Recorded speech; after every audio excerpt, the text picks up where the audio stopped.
What's going on, everyone? Jeremy here from the Recording. I hope you have a wonderful day. If you are, make sure you leave a like on this video. And if you haven't yet, click that red subscribe button down below. It'll be the only way you find my videos, and I would greatly appreciate it. Now, I've covered Joe Rogan quite a bit on this channel. He seems less and less relevant here on YouTube since he doesn't do his show over here.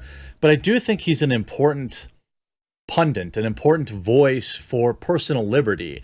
I'm not saying I directly agree or disagree with anything Joe Rogan says, but what I will say is, he's going to say what he wants to say, and thus far, against what I thought would be the case, he's pretty much avoided any censorship from Netflix and from Spotify, and has continued to just basically speak his truth. Well, he shared yet another video yesterday that has the social media losing its mind. This article here, starting yesterday, Joe Rogan champions freedom. Anything that can inhibit your freedom, by definition, as anti-American. Famed podcast host Joe Rogan aggressively championed freedom in a video that he posted to his Instagram this week, warning against giving politicians any kind of power that didn't previously exist, because those politicians will exploit this power to take away freedoms. We know this to be true. This is exactly the same thing with tax increases, for example. I live in Wisconsin. I'll give you a real-world example. We had a stadium tax. So the whole state had to build the new stadium for the Milwaukee Brewers, I don't know, 15 years ago, right? There's like a 0.5% increase on sales tax in 5 counties or 6 counties or whatever. And it never went away, even long after the stadium was paid for. And I remember my dad at the time saying, you know, I was young and I was like, who cares? We need a new stadium. It'll be awesome. And him saying, yeah, that's fine, but these things never go away. It turned out he was right. He writes, as soon as you give politicians power, any kind that didn't exist previously, if they can figure out a way to force you into carrying something that lets you enter a business or lets you do this or let businesses open historically, they're not going to give that power up. And they find new reasons to use it, Rogan said. We have to protect those freedoms at all costs, whether you agree with people's choices or not, because it is the foundation that this country was founded on, freedom. This idea of freedom, there's so many people that think it's frivolous. It's not important. It's not the main thing we should be focused on. But it is the literal structure that allows this country to be so effing amazing.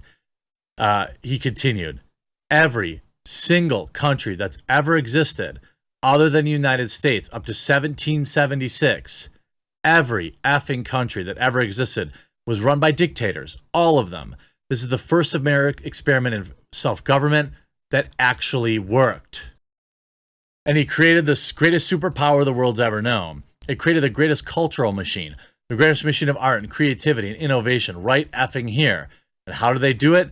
Through freedom, Rogan continued. And as soon as you see something, anything that comes along and inhibits your freedom, you should be very cautious about that. You should be very suspicious, because anything that comes along that can inhibit your freedom is by definition anti-American. Well, you knew the media wasn't going to care for this. Joe Rogan likens anti-American mandates to the bad guys from WW2 in scathing video. Well, this is exactly the same point that someone like Gina Carano made, except Joe Rogan is in a little different position from a position of being canceled. I still don't think that there is no limit to what Spotify will allow, but I'm sure that they're getting extraordinarily frustrated. Joe Rogan has shared a clip that likens the COOF restrictions, including poke passports, to the Holocaust. The 1-minute 45-second video, which Rogan shared with 13 million Instagram followers, contains a host of stock images and video designed to stir viewers' emotions. Rogan, one of the world's most successful podcasters, rails against mandates, while shots of Jewish ghettos in 1940s Europe, marching Nazis, Hitler, and SS guards, footage of camps, including the occupied Poland, where at least 78,000 people, were perished. Short film, which was put together by a fan, Samuel Riviera Films, which helps brand businesses and entrepreneurs tell their story. It was shared by Rogan on his Instagram page with an apparent sign of his approval for the work.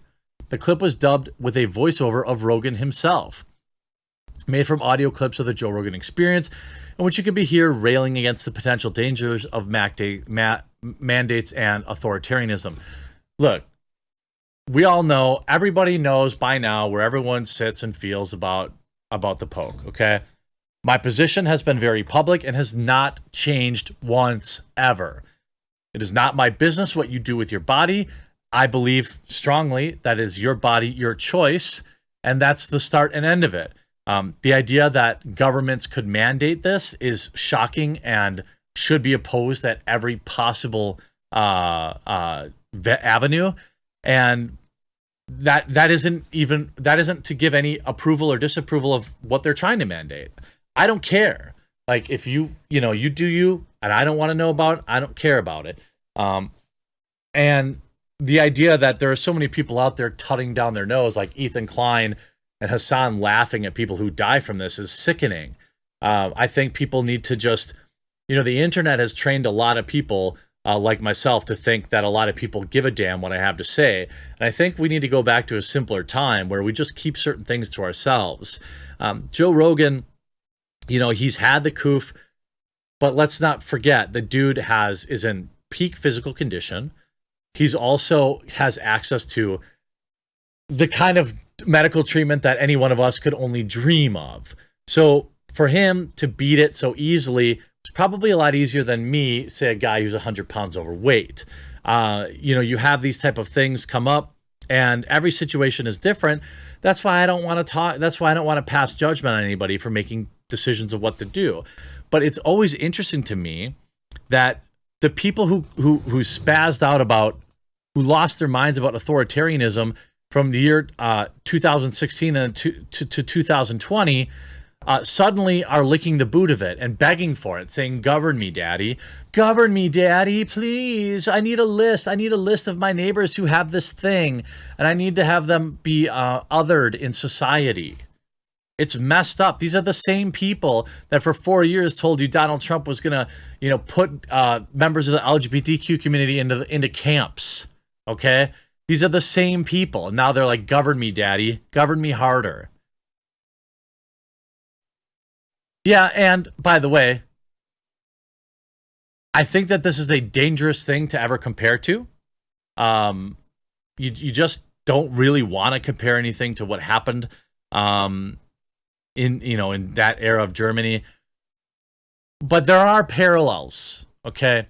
The idea that we're carrying paperwork to be able to, put gasoline in our cars, or this is dangerous, okay? Rogan has not stated in public whether or not he's received the poke. Earlier this month, he had it. He claimed that multiple doctors told him to take some drugs. Of course, we all know he took the horse paste, which again is a hilarious, absurd way to call it, because the media is, they don't understand how regular people work. Joe Rogan shares controversial video that compares the coof. So what they're going to do is they're going to try to cancel him for this. What Joe Rogan is saying is 100% correct, that government officials, politicians will never give power back. It is not in their DNA to give power back to the plebs. Once they have it, once they can rule you in this manner, they will always do so. And you have, this may be the most ignorant and insensitive thing he's ever done, and that's a big ask. Shared it on Freedom. You see the Twitter, the Twitter meltdown below it. 17,000 likes, though. I don't know. It's curious to me, the things that you're allowed to talk about and the things that you're not allowed to talk about. I believe that when you tell people they can't talk about something, excuse me, when you tell people you can't question these things, I think all you do is feed conspiracy theories.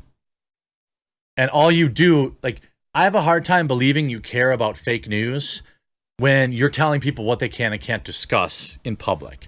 When my boss here, Susan Wojcicki, says I can't discuss anything regarding it, it makes me curious. It makes me look elsewhere where maybe information isn't as vetted. And I think you end up pushing more people towards bad theories and bad ideas than you do by shining a light on it. Of course, the best disinfectant is and always will be sunlight. And the more people keep telling you that that's not the case, the more you need to question things. I hope you enjoyed this video. We'll talk to you again real soon.